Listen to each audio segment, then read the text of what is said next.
tell me your name? My name's Clement. All right, Mr. Clement, I wasn't sure who they were taking when. First, do you have any questions about your charge here? Yes, sir. All righty. You don't have a bond at this point. I've got to set you down for the August 29th bond date over in Superior Court. That'll be at 1 o'clock.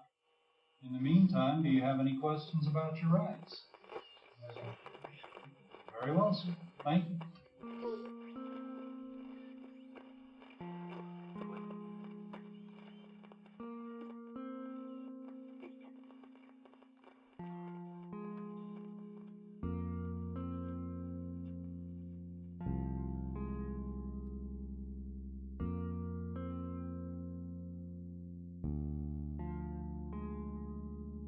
This is the Unresolved podcast. I'm your host, Micheal Whelan.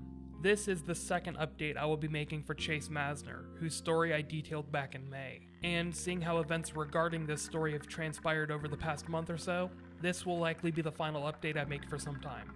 Chase Tyler Massner was a 26-year-old Iraqi war veteran who disappeared in March of 2014 after staying with a friend in Kennesaw, Georgia.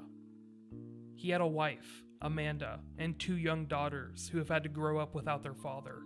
I told you about Chase's troubled marriage, his relationship with his parents, and just about everything that's been publicly released about him. I also told you about the friendship he had with a man known as Brad Clement, who would later go on to become the main person of interest throughout the story. Clement, a friend of Chase who lived nearby his workplace, was the last person to see Chase alive. For years, he spoke openly about Chase leaving his home on that fateful day of March 27, 2014. Shortly after Chase's disappearance, Brad Clement sold his home in Kennesaw and basically became a bit of a vagabond. He basically fell off of the grid, but recent news has brought him back into the limelight and brought his personal past into question. Earlier this month, I came to you with news about Chase Massner, a break in the story. Various news agencies began reporting that human remains had been found in the backyard that once belonged to Brad Clement. For many, this was vindication, proof that their suspicions had been right all along. For others, though, this was just a stark reminder that a once bright light in their lives, Chase Massner, was gone forever. Unfortunately, the latter was proven just days ago. On August 23, 2017, another news story broke. The body found in the backyard of Brad Clement's old home was proven to be that of Chase Tyler Massner.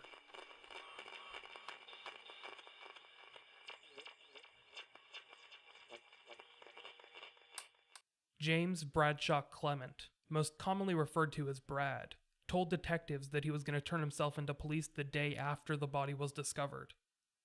This was back in the beginning of August, when I brought you the first update on this story. At that time, news agencies were reporting that Brad had already turned himself in. However, this was not verified. After that conversation with police, Brad decided to go on the run.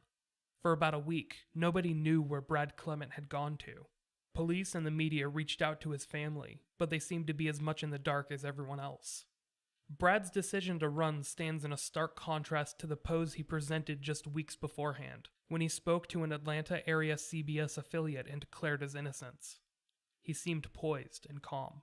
However, now that the heat was coming down upon him, Brad became much more concerned.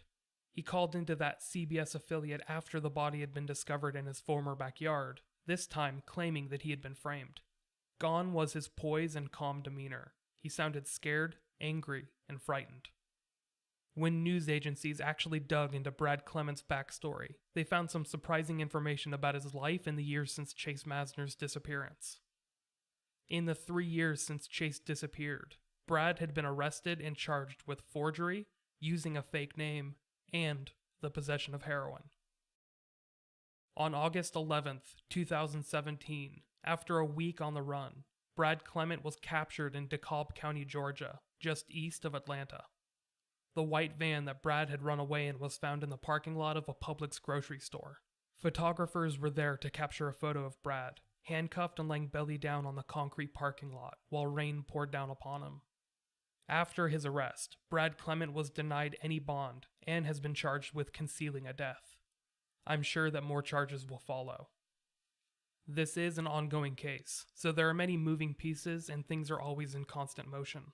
While it does not take a criminal expert to say that Brad's current situation looks pretty poor, I just want to reiterate that this is an open case.